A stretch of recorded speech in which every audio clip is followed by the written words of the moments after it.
Hello, listeners, and welcome back to VoiceOver Work, an audiobook sampler. Where do you listen? Today is October 26th, 2022. From his recent book, Train Your Empathy, by Patrick King, if you have trouble connecting with others, keeping long-term friendships, or constantly have conflict, this book is for you. You'll learn the ins and outs of how to listen, validate, and get to the root of any issue, the emotional impact. This is a true interpersonal superpower. Stay tuned for the chapter-by-chapter preview of Patrick King's book, Train Your Empathy.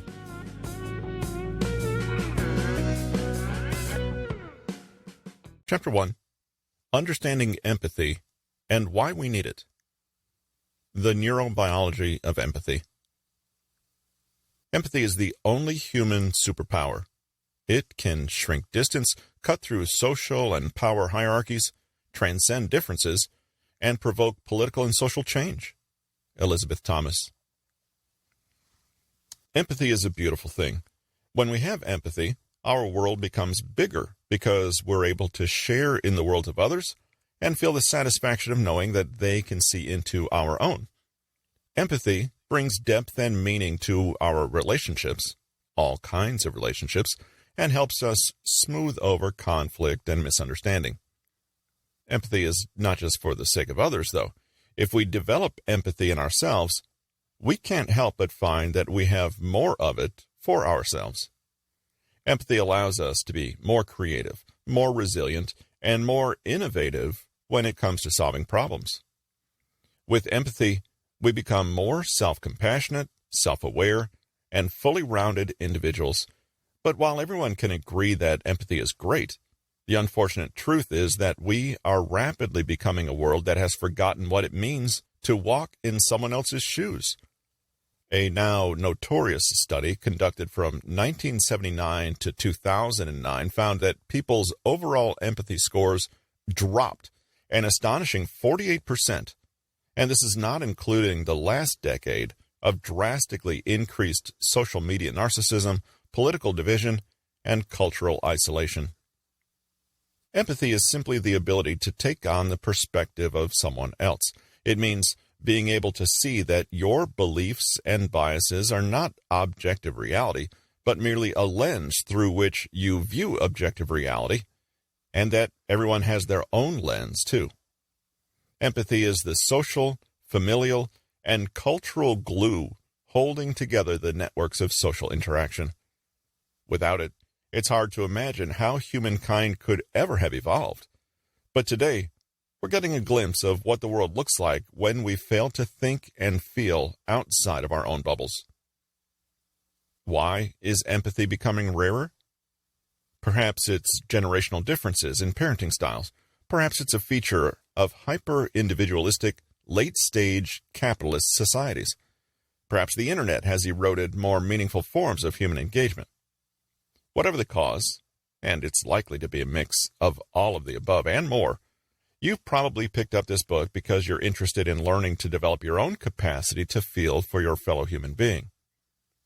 Whether you've had difficulties in this area in the past, or you're someone who wants to improve their natural empathic abilities, you'll undoubtedly find something in this book to help.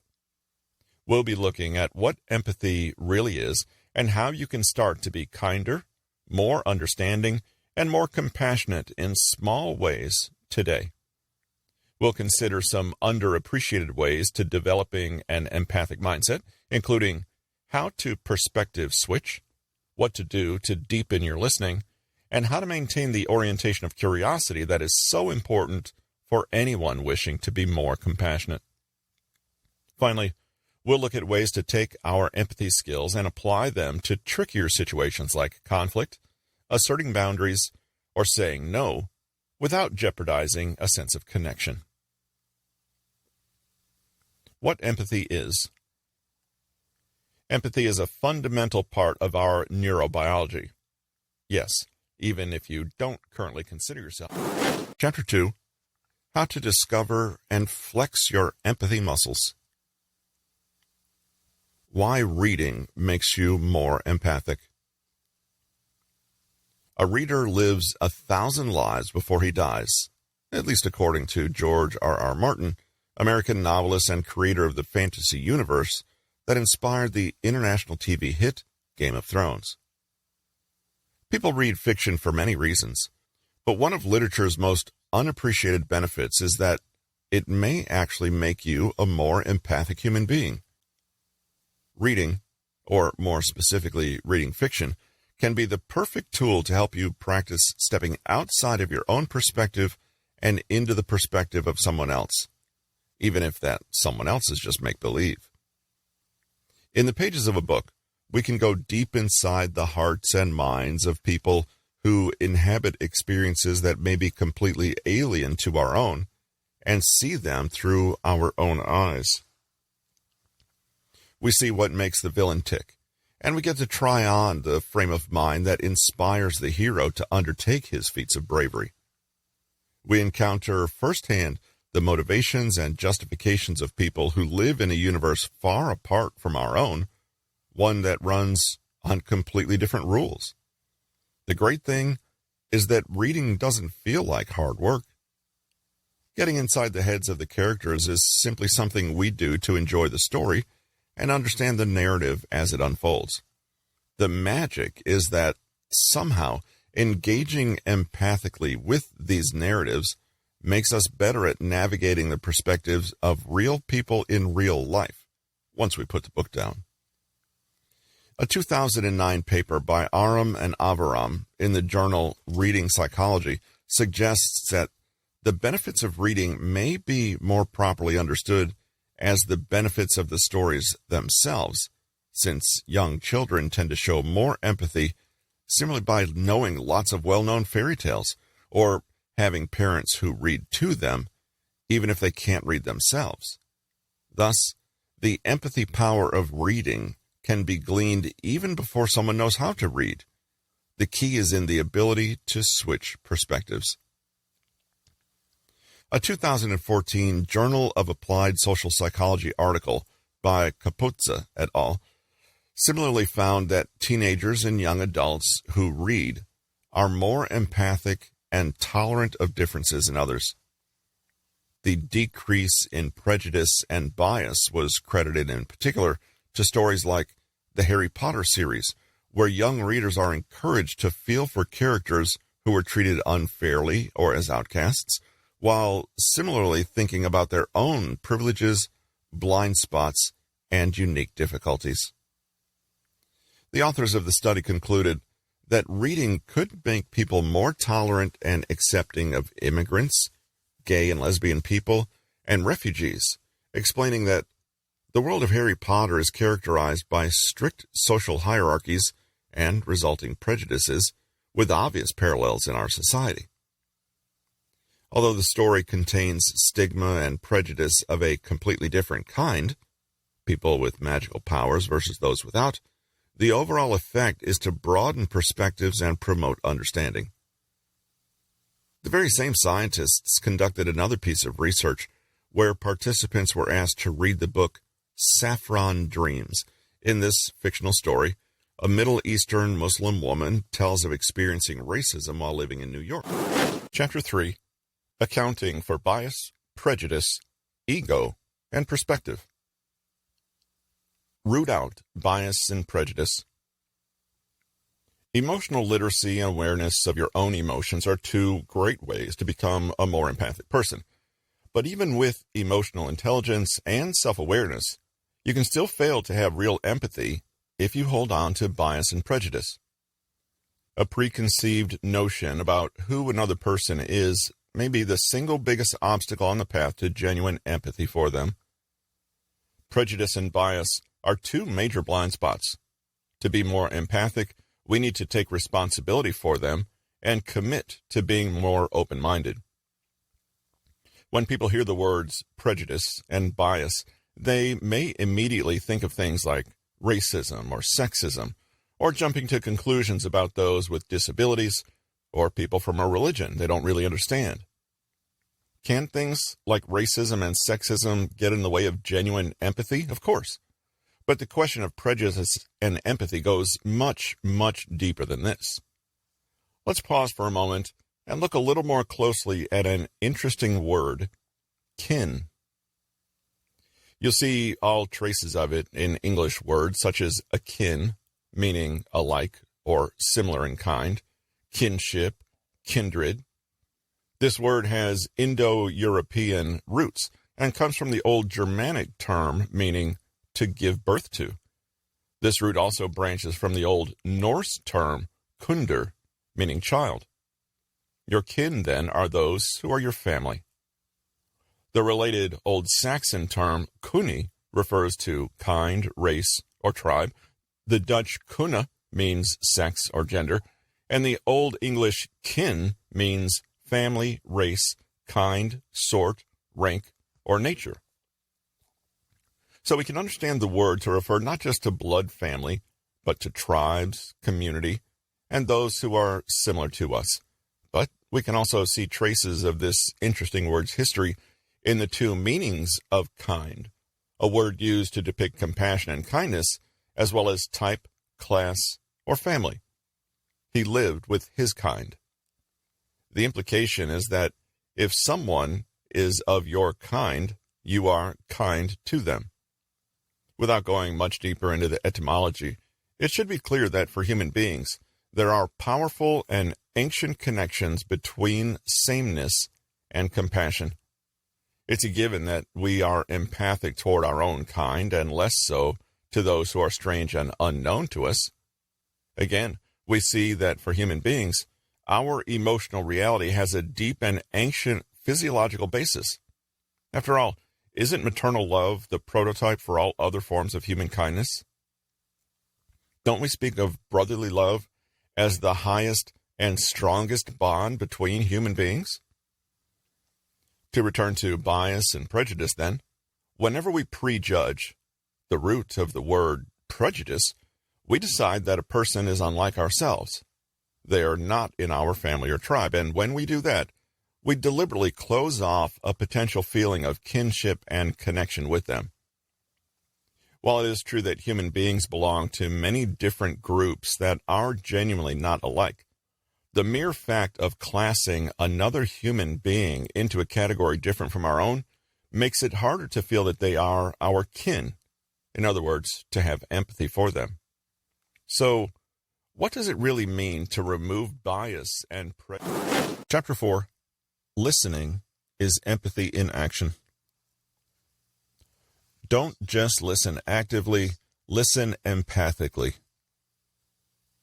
In this chapter, we're going to elaborate on the principle of getting our own egos and preconceptions out of the way so we can more clearly and genuinely see the person in front of us, i.e., empathize. When we listen to another person, we're not just being quiet and giving them a turn on the soapbox. Rather, we're creating an open space for them to be themselves, their real selves. To inhabit another person's worldview and deeply comprehend their state of mind and heart, you first need to actually know what it is, and this means listening. Too often, we listen with an agenda. We hear the person, but as we listen, we're busy deciding whether we agree or not, deciding how much their situation or opinion is like ours, thinking of something we can say that is similar to what they're saying, but which is about us, thinking about whether their account is accurate and reasonable, or whether we trust their recollection or the conclusions they're coming to, making a judgment on the rationality or appropriateness of their experience, trying to find an overarching theme of theory to put their experience in a neat little box, dreaming up solutions to their problem, including the problem of how they feel. Listening for only those things we already know, like, or understand, and ignoring the other bits. Thinking of the interesting and impressive thing we'll say once they stop talking, and so on. The temptation to do all the above is strong. But when we listen, that's all we do. Listen. Nothing else. Temporarily, we immerse in the world of another and step out of our own. In this new world, the other person is telling the story, and they decide what things mean. Our only job is to witness it as it's told. To do this, we suspend our own ego, our own assumptions, i.e., our own story, so that we can more clearly comprehend theirs. Empathic listening, then, is hard work. It requires us to be sensitive, alert, and respectful. We need to make an emotional connection. We need to open our perception so that we are genuinely hearing without judgment or without putting our own interpretations and assumptions into the mix. Empathy requires that we are accepting, supportive, and encouraging, yes, but our first job is to just be completely 100% present. Empathic listening is not just passively keeping quiet, but rather a subtle art composed of many separate skills. Skill 1, maximum attention. You've probably noticed, people all over the planet are seriously unhappy. Many people feel depressed, sad, lost, and alone. In an age of fractured attention spans and the relentless pressure to market and promote oneself as a product, many of us are feeling ignored, unseen, and unknown. The world around us is morphing and reshaping in complex and sometimes threatening ways, and yet one thing remains the same. Human beings all have a deep, almost primal hunger to belong. We all want to feel safe. Chapter 5. Injecting empathy into daily life. Be still and reflect. Here's the story of two good friends, Sky and Lake. One day, Lake asked Sky, "What's it like to be you?" Sky thought about it for a moment, and then created a few impressively shaped clouds. "Like this," said Sky. Lake went very quiet and still, until his surface was like a mirror.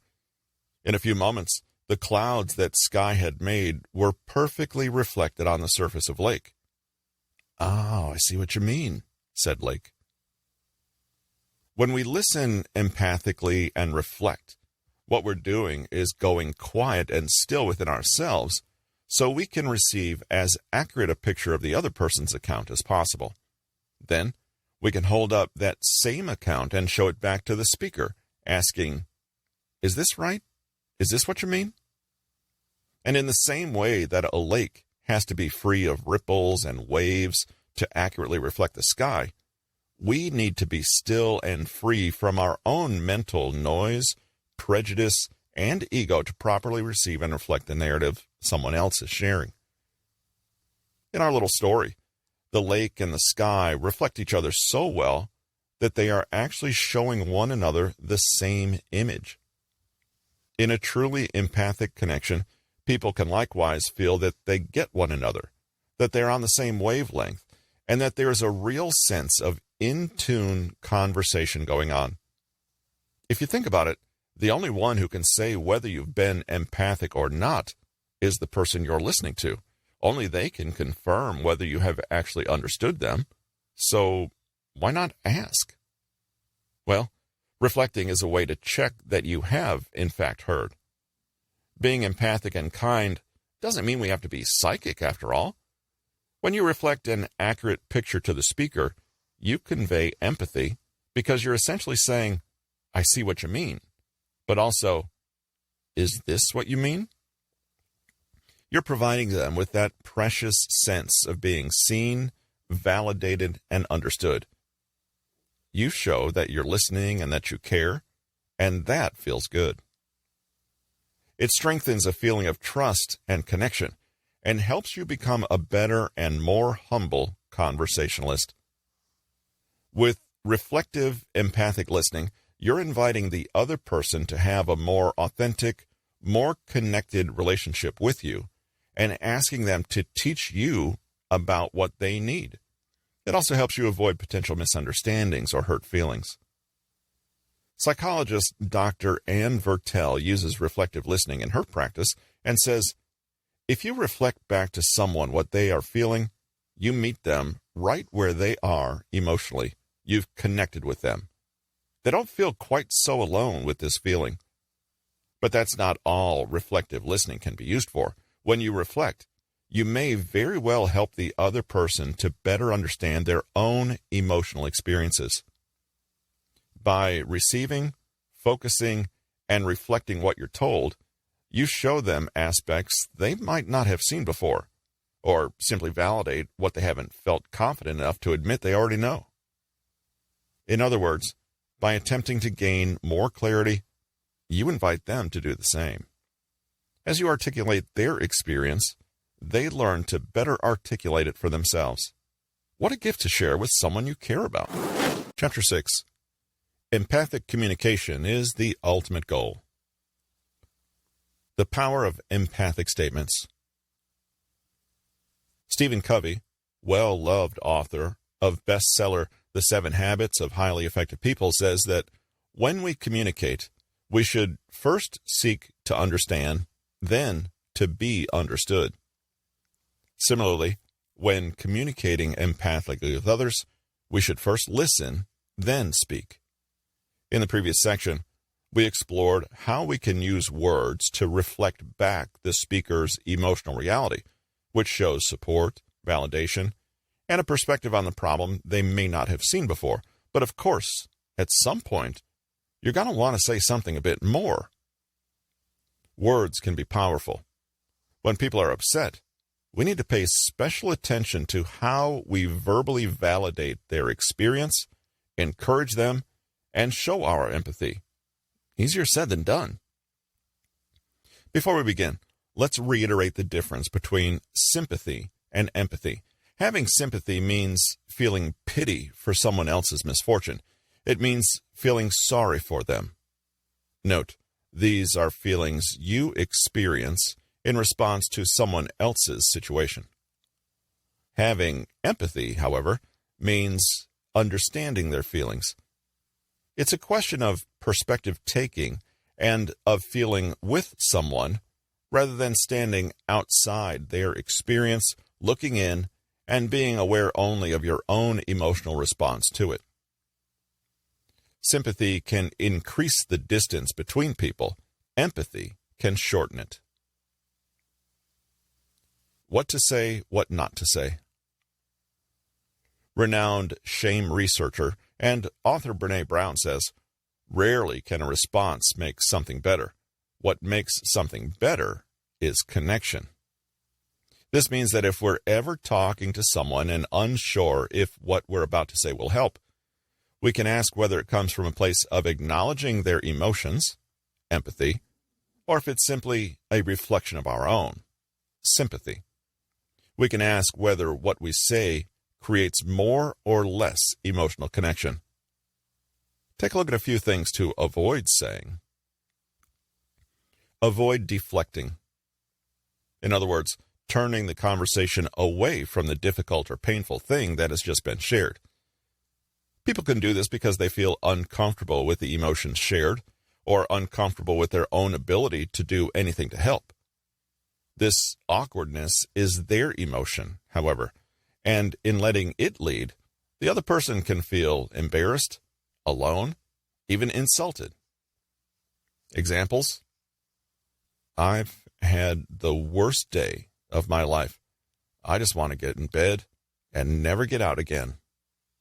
Whoa, that sounds rough. By the way, did you remember to pick up milk? After she said that, I've never been the same again, to be honest. Oh, I'm sorry to hear that. Women, huh? Are you getting the next round? Sometimes I wonder what it's all about, like, would anyone actually care if I wasn't here anymore? Yeah. Well, I think I better be going. I'll let you get back to your work. Good luck. Avoid diminishing. When we diminish...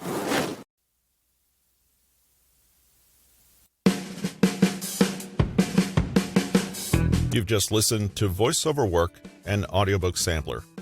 Where do you listen? This is your host, Russell. Thanks for joining us today. Check back in 3 or 4 days for our next audiobook preview.